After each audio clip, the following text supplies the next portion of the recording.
Trapped in the past, this opinion examines how Pakistan's public university governance, rooted in colonial-era structures, hinders innovation and calls for urgent structural reform.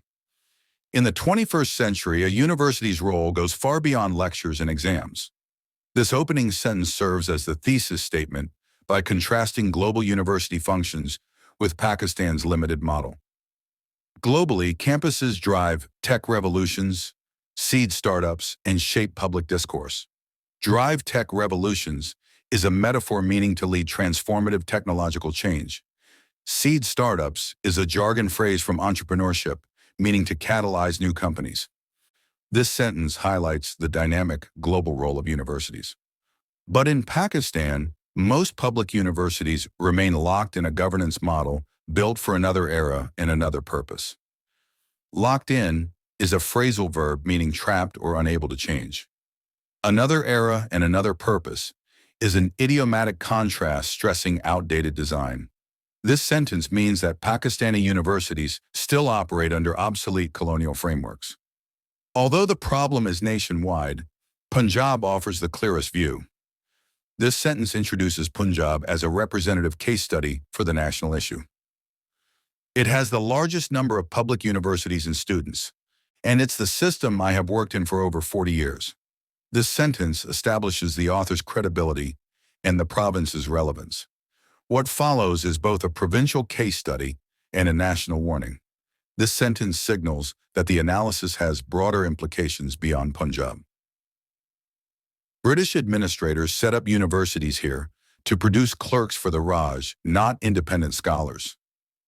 Clerks for the Raj refers to low-level colonial bureaucrats, not independent scholars, contrasts administrative training versus academic inquiry. This sentence explains the colonial intent behind the original university model. Their models emphasize rigid hierarchies and central control. They discourage intellectual risk-taking. Rigid hierarchies is a noun phrase meaning strict, top-down organizational structures. Intellectual risk-taking means exploring new ideas without fear of failure. This sentence describes how the colonial design suppressed creativity. That architecture survived independence almost intact. Architecture is used metaphorically for the system structure. Almost intact is an idiomatic expression meaning largely unchanged.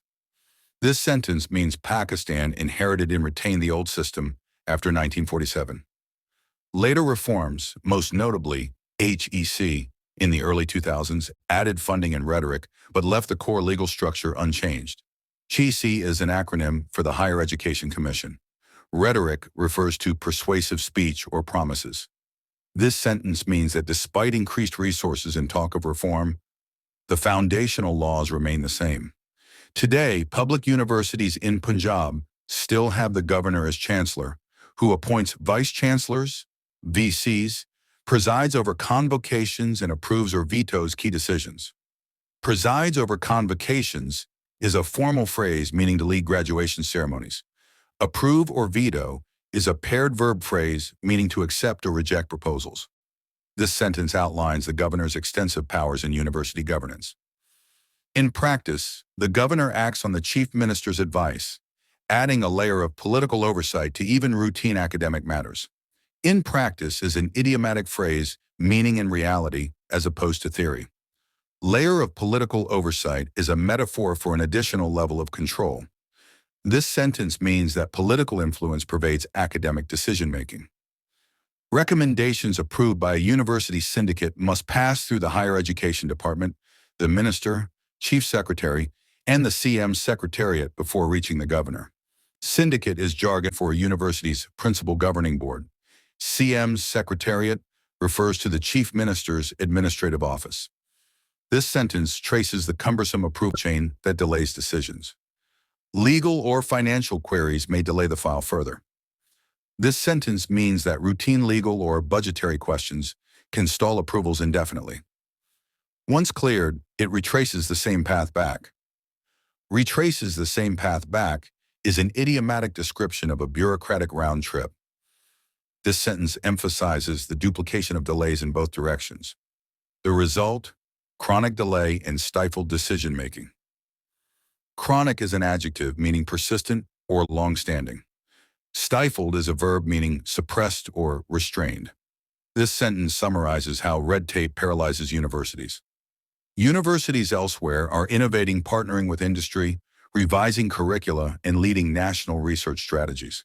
Curricula is the plural of curriculum, meaning course content. This sentence contrasts Pakistan's stagnation with global university dynamism. But Pakistan's institutions are paralyzed by red tape. Paralyzed is a metaphor meaning rendered immobile or ineffective. Red tape is an idiomatic term for excessive bureaucracy. This sentence underscores the crippling effect of bureaucratic procedures. VCs cannot recruit faculty or revise statutes without external approval. This sentence means that university leaders lack autonomy over hiring and regulations. Key posts remain vacant for months due to bureaucratic apathy or political interference. Bureaucratic apathy is jargon for officials' indifference in processing matters. This sentence explains why essential positions go unfilled. Short-term contracts are the norm, undermining morale and continuity.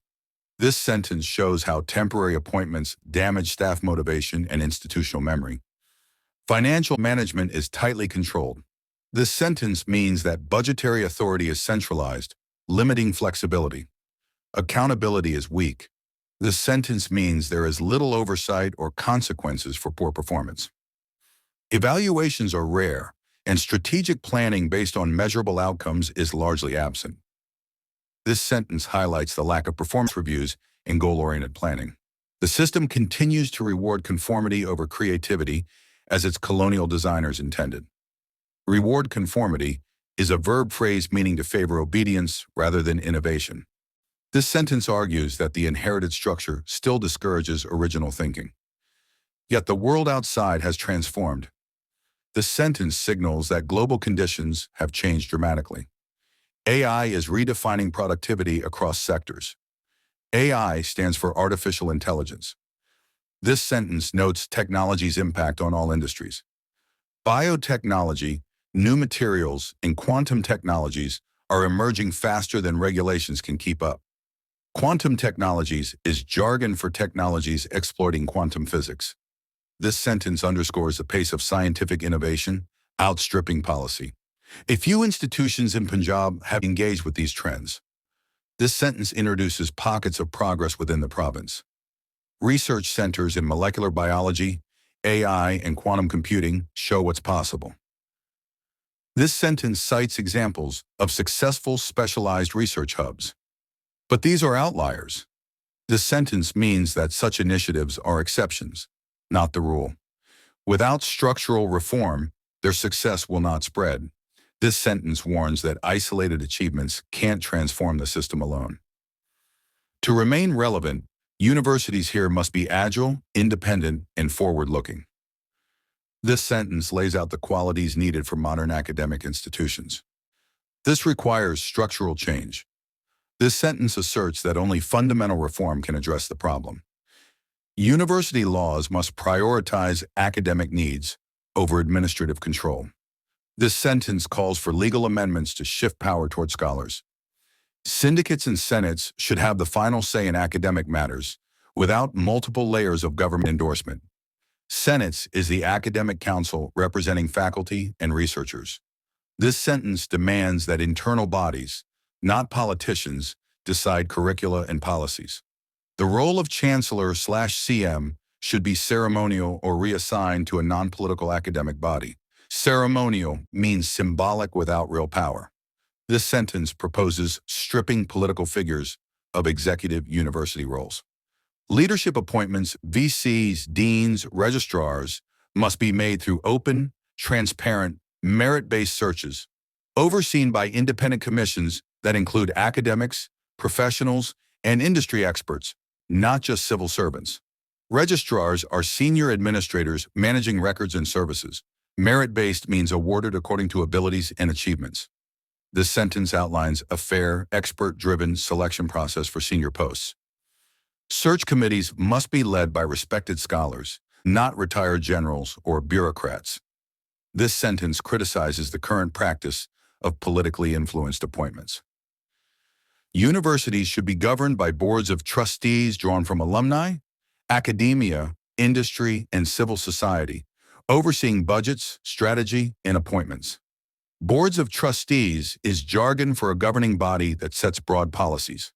This sentence proposes inclusive, multi-stakeholder oversight structures.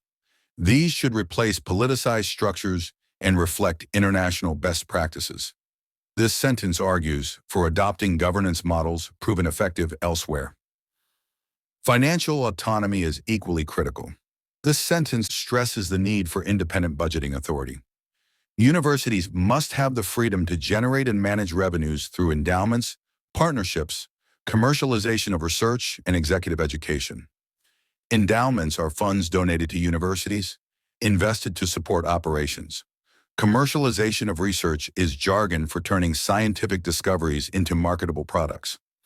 This sentence encourages diverse income streams to reduce reliance on state budgets. Current rules should be replaced by block grants tied to audits and performance metrics. Block grants are lump sum budgets with broad spending discretion. Performance metrics are quantifiable indicators used to assess success. This sentence recommends funding based on outcomes rather than line item control. Administrative functions must be digitized. Digitized means converted to digital format. This sentence calls for e-governance to speed up processes and increase transparency. File tracking, faculty evaluations, admissions, promotions, and budgets should be handled through AI-enabled systems with clear deadlines and transparency. This sentence envisions a modern, tech-driven administrative workflow. A portion of public funding should be linked to performance indicators such as research output, graduate employability, and innovation. Graduate employability is a term meaning the ease with which graduates find relevant jobs. This sentence suggests tying budgets to measurable success in key areas. None of this is radical by global standards. This sentence reassures that such reforms are common elsewhere. Universities here have the potential to lead but are shackled by outdated systems designed to control, not inspire. Shackled is a metaphor meaning restrained or limited. This sentence argues that current structures suppress universities' promise. We can either patch a broken model and watch its decline, or build something better, bold, autonomous, and excellence-driven. Patch a broken model is a metaphor for making minor repairs to a fundamentally flawed system. This sentence presents a stark choice between superficial fixes and genuine reform. The choice must be made now. This sentence conveys urgency for action. It's not just an academic issue, but also a national imperative. This sentence elevates university reform to a matter of national importance. Our future depends on how we train the next generation of thinkers, researchers, and leaders. This sentence concludes by linking educational quality to Pakistan's long-term prospects. The writer is a former VC of GCU, Lahore, and currently Dean of Natural Sciences at Foreman Christian College. Published in Dawn, July 31, 2025.